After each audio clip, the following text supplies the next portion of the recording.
Yeah, hi there, and these comments are for Alejandro, and let's take a look at your specific situation. All right, so you've taken the TOEFL test 5 times, right? And you're going to take it again for the sixth time this month, right? So you've been watching some of my YouTube videos. You say, quote, "It's interesting how you teach and your success in helping students to reach their dream TOEFL scores," end quote. And not all my students succeed, I'll be honest with you. Some of them do, some of them don't. The ones who work hard and they're focused, they are able to reach their goals, but that's part of my job, is to provide the materials, the coaching, and everything that I need to help these students reach their goals, right?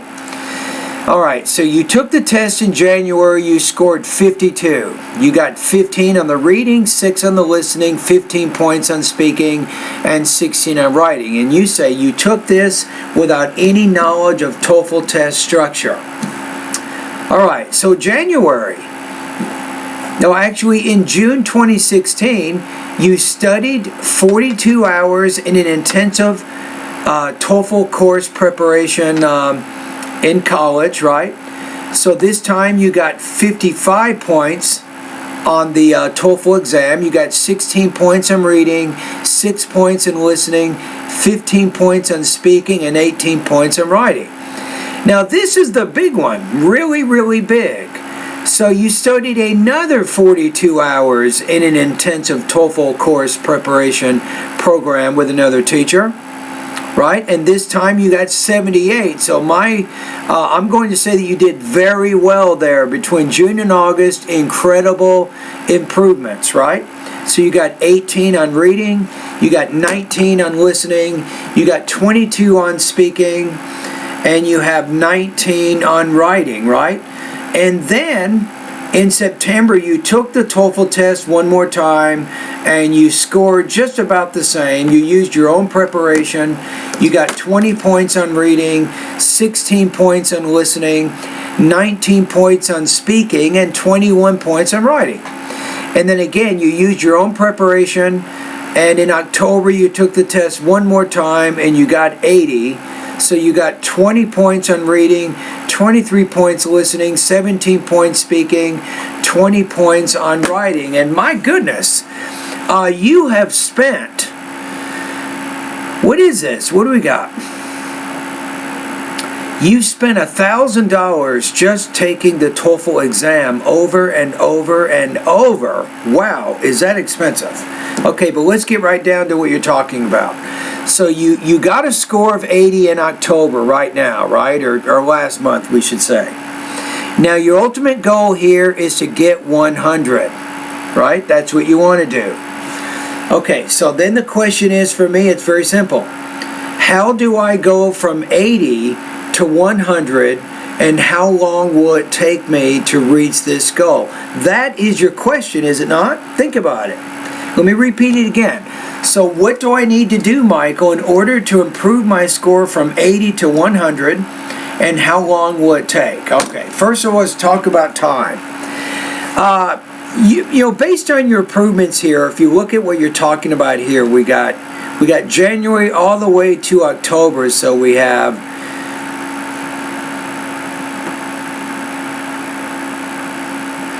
so you're looking at roughly 10 months. You've been studying 10 months very hard, and in 10 months you've gotten about 30 points. Am I right? So you've gone from 52 to 80 in 10 months. So to go from 80 to 100, based on your current progress, based on how you have already progressed from month to month, from part of the year to the next part of the year, you're probably looking at 3 to 6 months more, I think, a very intensive study before you reach your goal. That's probably what you're looking at, Alejandro. You see what I'm saying? Okay, now here's what you want to do. Write this down. Now, I'm going to give you what I call a study plan, a specific plan of how you can use my online TOEFL course to get better. So once you join my online TOEFL course, you can follow this plan. Now, as I see it, Let's be honest here, your speaking is terrible. At least on the last one it was. It's not very good. You did do well one time in August. You got 22, but mostly your speaking score is low. It's anywhere from 15 to 17 points or maybe 19 points out of 30. So you definitely need some improvements in that area. But that's why you're joining my online course. I can help you in both speaking and writing and all the other areas. Now, why is that? Because you can complete speaking and writing practice tests and get feedback from me. That's why. A lot of websites, they just show you a bunch of model responses. You don't ever practice or do anything. You just read the models, and then hopefully by the grace of God, when you take the TOEFL, you get a high score. But I don't work like that. I believe that doing is better than seeing. So you'll see some model responses in my online course, but that's not the most important thing. Most important thing is when you record a speaking practice test and you email it to me for my evaluation. That tells me how you're doing. It shows me your pronunciation, your language use, your topic development, and all that. Okay, you ready now? We haven't even got to the plan. Here's your plan. Okay, first of all, Alejandro, I recommend that you go through the pronunciation, vocabulary, and the grammar parts of my course first. That's the first thing you do. Let's call that, let me write it down. That's step one, right? Now that'll probably take a month or so, but you really want to go through those three areas. You can even send me some pronunciation practice. I'll be more than happy to give you some advice on some of the lessons that you're completing in my online TOEFL course. Okay, let's talk about number two.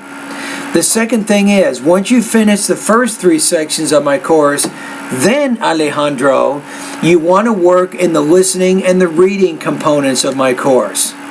Now, my course is designed to help you build your English proficiency. The purpose of my course is not to familiarize yourself with the TOEFL exam. You're an expert on the structure of the TOEFL exam. You've taken the test 5 times. What you need to do now is to improve your English, right? So go through the listening and the reading parts of my course. Now, as you do that, here's a key. As you complete these reading and listening lessons, you should take notes. Write down in note form the main and the most important supporting points of the listening and the reading passages. Then, using your notes, obviously, you want to answer the reading and the listening comprehension questions, so you can monitor your progress. I think that would be important. Okay, give me a quick second here.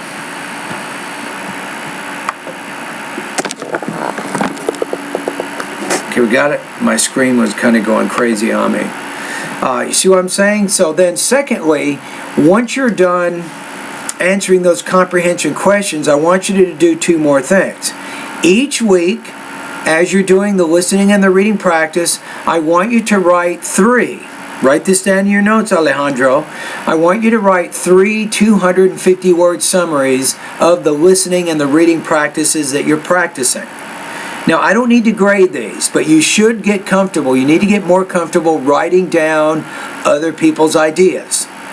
Now, secondly, in addition to writing 3 summaries each week, you should also use your notes from the listening and the reading passages to speak about this information. In this case, I recommend that you give 3 to 5 oral summaries weekly when you're doing the listening and the reading parts of my course. Each oral summary should be about 60 seconds. And I even recommend, Alejandro, that you actually record yourself giving the summary so you can listen to it again. Now, if you do that, as you do the listening and the reading, think about what you're doing here. Obviously, you're note-taking. You're also answering the listening and the reading comprehension questions. But number 3, you're even writing about the listening and the reading passages. And 4, you're even speaking about this information. So if you do that during the listening and the reading practice, it will build. It will help you to build. I guarantee you, you'll be much more comfortable talking about other people's ideas. You got that in your notes? Okay, now let's move on to the third part.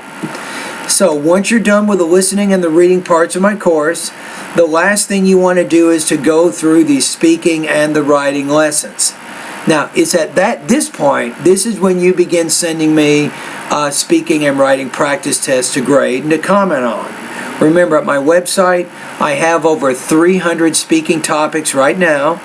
I have 83 different independent and integrated writing practice test topics that you can practice. So you can go through the speaking and the writing lessons. First of all, of course, you'll learn the strategies for answering the independent and integrated speaking and writing tasks. And then as you get familiar with that, then you'll actually start completing speaking and writing practice tests. Remember, hearing is good, seeing is better, but doing is best. So you actually complete writing and speaking practice tests in order to improve those two areas of the TOEFL. My job is to give you feedback to let you know how you're doing as you send me those practice tests. And that's it, Alejandro. What do you think? I think if you can follow that plan, like I said, you're probably looking at about 3 to 6 months. I think it will get you from 80 to 100 or higher.